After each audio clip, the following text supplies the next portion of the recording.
अब ये कोई निकल के जाता नहीं, मैंने इसलिए टोली बनाई थी। अगर टोली बनी होती तो आज सब काम हो जाता, देर नहीं लगती। तो जब निकलोगे नहीं ना, तुम अपना काम करते हो, तुम्हारे पास सेवा नहीं है, पैसा नहीं है, तो आप निकल कर जिले में प्रेमियों की सेवा ले लो, उसमें भी तुम्हारा भी लाभ उसमें कि तुम उसकी सेवा ला के लगा दी, ये तो बहुत बड़ा लाभ है। लेकिन कोई कहीं निकल के नहीं जाता, तो अभी कैसे काम? अब सब प्रेमी तो यहाँ नहीं आ सकते हैं, तमाम के पास मजबूरी है, और तुम अगर उनके पास पहुंच जाओ, उनकी सेवा यहाँ लग जाए, तो आपको भी उसमें लाभ मिलेगा कि आपने उनकी सेवा सही जगह लगा दी। तो इसीलिए मैंने टोली बनाई थी 11-11। अगर वो टोली होती तो बिल्कुल देश में एकदम फैल जाती, और ये काम भूमि सेवा का तुरंत पूरा हो जाता, सबका लग जाता, सबको लाभ मिल जाता। नहीं बेचारे आ पाते तो उनका पैसा लग जाता, उनका लाभ घर बैठे पहुंच जाता। तो सब तरह का की व्यवस्था थी, लेकिन आपने टोली की बात को समझ नहीं पाया। टोली का मतलब क्या है? वो टोली प्रचार करती, संदेश पहुंचाती, लोगों को जगाती, लोगों को सेवा ले आती, जिससे उनका परमात्मा बन जाता, और उसमें तुमको भी लाभ मिल जाता। इतना बड़ा काम था, नए लोगों ने समझा उसको। जय गुरुदेव।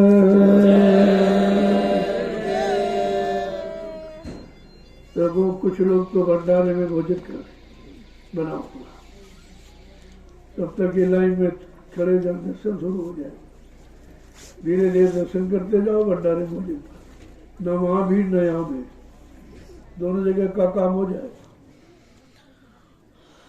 देखो भोजन की व्यवस्था 2 टाइम, सुबह नाश्ता और दोपहर में भोजन, शाम को नहीं। तो क्या होगा? भजन बनेगा, नींद नहीं आएगी, भजन भी मांगा जाएगा, वो तुम्हारे लाभ के लिए किया जा रहा है। ये आप खाते रहोगे, सोते रहोगे तो फिर कुछ कोई मतलब नहीं निकला। फिर यहाँ आने का मतलब तुम्हारा क्या होगा? तो आश्रम का कोई काम है नहीं, आश्रम के अनुसार कोई काम किया नहीं, सेवा की, तो फिर लाभ कहाँ मिलेगा? ऐसे जीवन व्यर्थ में चला जाएगा। फिर हमें कोई न कोई व्यवस्था बनानी पड़ेगी। मैंने इशारा कर दिया, मैं भंडारे में ताला लगा कि सब लोग अब घर जाओ, अब जरूरत पड़ेगी तब बुला, तब आना, तो जाओ सब लोग। तो सेवादार है, जो सेवा करते रहेंगे, बाकी जो सेवा किसी सेवा में नहीं है, और जो भी बेचारे सेवा के लिए कहते कहते कि तुम्हारे बाप का खाते, ये जवाब दे बताइए, तो बाप का नहीं किसका खाते हो? अपना खाते थे। मैं भी भूल जाते हो कि खाते किसका। बात तो ये है कि ऐसा कट वचन बोलते हो, ये तुम्हारी मर्यादा है। जरा देर में कहते नहीं मारपीट भगा दे तो तुम क्या करो? फिर हमारे पास शिकायत में सुनने वाला नहीं है, मैं पहले ही बता देता हूँ। इसलिए मैंने कहा जब तुम आओ तो अपने दिल लिखाओ, तुम कितने दिन यहाँ रहना चाहते हो। परमानेंट रहना चाहते हो तो परमानेंट जो व्यवस्था में आपको शामिल होना पड़ेगा। व्यवस्था से अलग रहकर यहाँ नहीं रह पाओ। अभी मैं थोड़ा देख रहा हूँ, उसके बाद सब कुटियों का भ्रमण करूंगा। काम करने वाले कितने पड़े, खाने वाले कितने, कहेंगे भाई बहुत दिन हो गए खाते, अब घर चले जाओ घर में भजन करो। यहाँ तो तुमने भजन किया नहीं, जहाँ भजन का सब सामान उपलब्ध है, ना तुमको रोटी की चिंता, न दाल सब्जी मिर्च मसाला कुछ नहीं ला, कोई चिंता नहीं, तब तुम भजन नहीं करते। घर में जाओगे तो पता चल जाएगा रोटी कैसे मिलती है, व्यवस्था किसको कहते हैं। यहाँ तो कोई बोलता नहीं, थाली उठाई पहुंच गए भंडारे, तुमको ये भी नहीं मालूम दाल है कि नहीं है, सब्जी है कि नहीं है, आटा रहा कि नहीं रहा, तुम्हें कोई चिंता नहीं। जब तुम निश्चित केवल भजन पर ही हो और भोजन करके केवल सोते हो, तो क्यों पाप लाद रहे हो अपने पर? तुम कभी बीमारी से मुक्त नहीं हो पाओ। कोई ना कोई बीमारी तुम्हारे पीछे लगा दी जाएगी, तो उसी में पड़े रहो, कुछ नहीं हो पाएगा। तो ऐसा कोई काम तुम्हारे बस की न अपने घर चले जाओ, घर का काम देखो।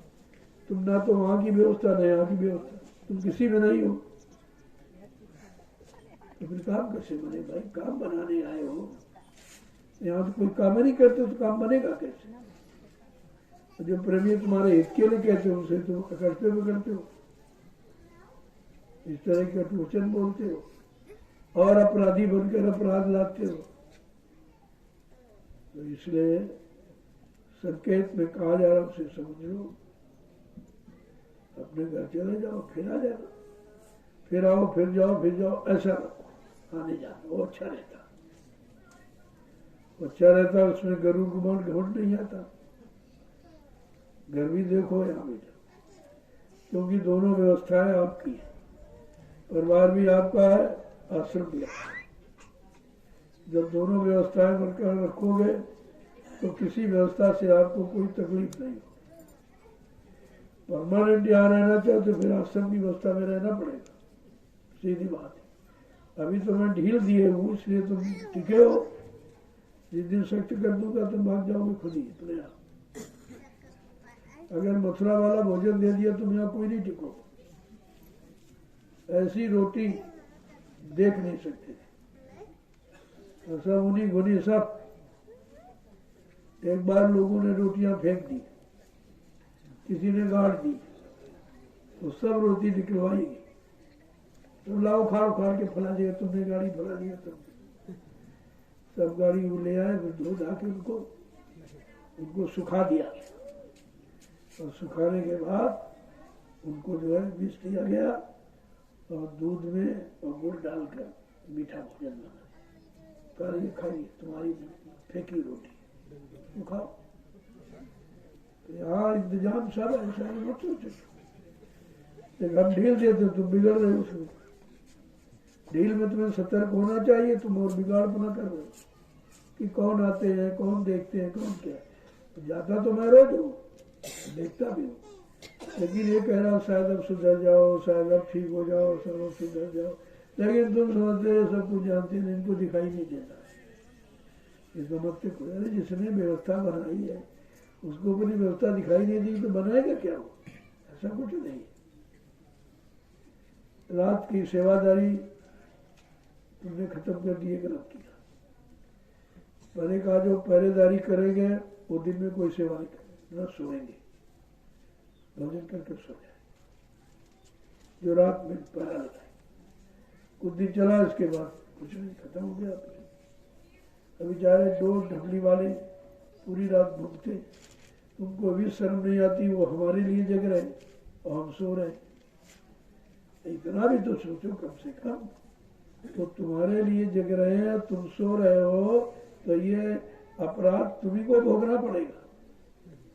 वो तो बना आदेश का पालन कर रहे हैं, उनका तो भजन हो रहा, अपना जय गुरुदेव नाम भजन ही तो उच्चारण कर रहे हैं अपना, और सेवा भी, दो काम, भजन भी हो रहा, आदेश का पालन भी कर रहा, उनका तो काम बन रहा। लेकिन तुम अपना सब बिगाड़ रहे हो, इधर का भी उधर का भी, दोनों तरह बिगाड़ रहे हो। तो ऐसा कोई काम मत करो कि हमें कोई सक्रिय कदम उठाना पड़े।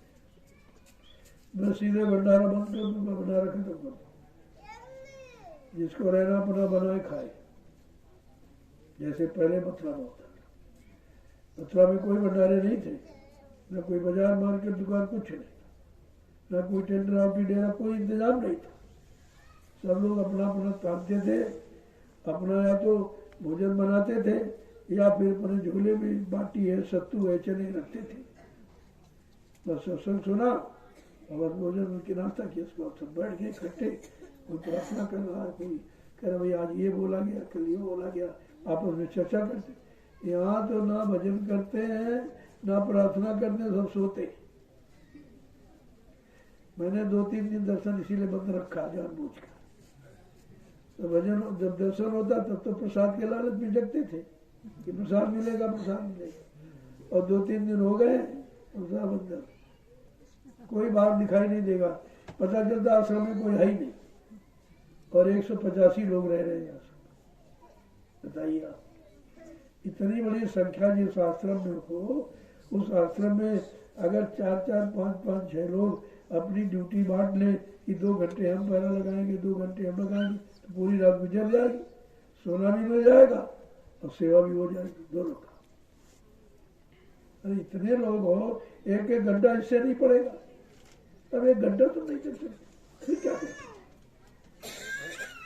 सोने खाने में समय बर्बाद कर रहे हो, ये लाद रहे हो, भाई भोगना पड़ेगा। इसमें हम तुम्हारी कोई मदद नहीं करें, सीधी बात है, कोई मदद नहीं कर सकते। जय गुरुदेव। चलो कुछ लोग भोजन में, कुछ लाइन में खड़े हो जाए ताकि तो वहां भीड़ होगी, परेशानी नहीं है। देखो भंडारे की व्यवस्था है, सुबह नाश्ता, 2 रोटी और चावल, और दोपहर में भोजन। ये क्रम है। ज्यादा परिश्रम देखूंगा कि ये परिश्रम हो रहा, सेवा हो रही, तो वही 3 रोटी तुम्हारी कर दूंगा, बना दूंगा। और जो लोग कृषि काम करते उनको 4 रोटी दो, खेती का काम। इधर मिस्त्रियों को भी, वो भी लगे पड़े हैं। और तुम खाते सोते हो, तुम्हें भोजन की क्या जरूरत? भोजन तो श्रम खाता है, परिश्रम। आदमी परिश्रम करता तब। अब ऐसे भोजन अगर खुराक बढ़ा लोगे तो नींद आएगी, कुछ नहीं होगा। नींद सोते रहोगे, खाते रहो, सोते रहो, खाते रहो, सोते रहो, लाते रहो, फिर भोगते रहो, उसमें कोई मदद नहीं होगी। ये साफ साफ सुन नहीं लिया। सुबह नाश्ते में 2 रोटी, थोड़ा चावल दे देते, वाले नाश्ता हो गया। नाश्ता तो सुबह तो लिखा जलपान, केवल जल का पान करना। मैं केवल पानी पीता, कोई नाश्ता नहीं करता। अब मैं कौन दुबला, तुमसे ज्यादा काम करता हूं। और दोपहर में 1 रोटी बाजरे की और 1 शाम को 2 रोटी, खर्चा बस चल रहा है, कोई खर्चा नहीं। तुम सोचते बिल्कुल तुमसे ज्यादा काम करता हूँ, तुम्हारी सबकी चिंता रखता हूँ, तुम्हारी सबकी व्यवस्था बनाता हूँ, यहाँ करता हूँ कानपुर आश्रम की पूरी देख रेख, और उसकी व्यवस्था है वहाँ भी। वहाँ 4 महीने से नहीं जाऊंगा, वहाँ की व्यवस्था देखनी, जो लोग रह रहे हैं उनके खाने पीने की व्यवस्था इंतजाम करना है। तुम्हारे पास कोई भार नहीं, कुछ नहीं, केवल खाने खाना, वो भी नहीं कुछ। उसकी भी चिंता नहीं, भाई आटा है कि नहीं है, चावल है कि नहीं, दाल है कि नहीं, कुछ नहीं। उठाई थाली और पहुंच गए, लाओ चाह जहाँ से लाओ बना के हमको दो। ये जब खाओगे इस तरह का, कर्जा ला दोगे तो कितने जन्म लग जाएंगे तुमको भोगने में, ये कभी हिसाब लगा के बात की। नारद जी ने एक दाना चने का खा लिया था। जब विष्णु भगवान के यहाँ गए तो विष्णु भगवान ने पूछा कि नारद जी बताओ मत लोग के क्या समाचार।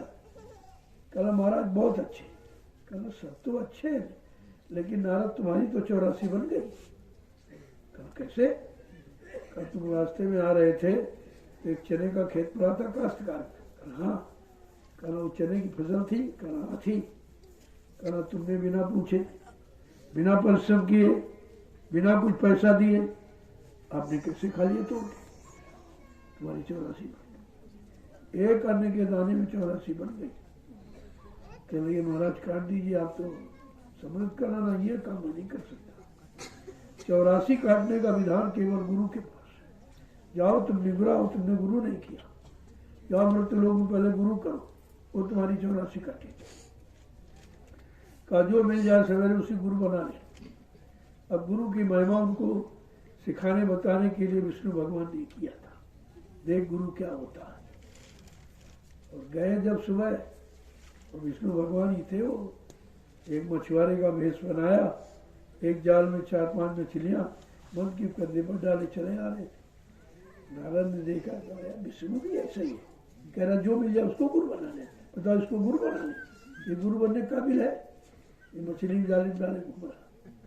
जब लौट के आए, कहा कहो नारद गुरु मिले? अरे आप भी तो ऐसी बात देते, वो गुरु बनाने लायक था। कहा है तुमने गुरु का अपमान कर दिया, जो गुरु करे उसे कभी मत करना। वो क्यों करते हैं, किस लिए करते हैं, जो गुरु कहे वो करना। तुमने गुरु का अपमान किया है, मर्यादा भंग की है, तुम्हारी डबल 84 हो। अब बड़ा चिंतित नारद जी, तो बड़ा मुश्किल है। कहा एक मौका और आपको है, जो भी मृत्यु लोग में मिल जाए तुमको सवेरे तो उसी को गुरु बना।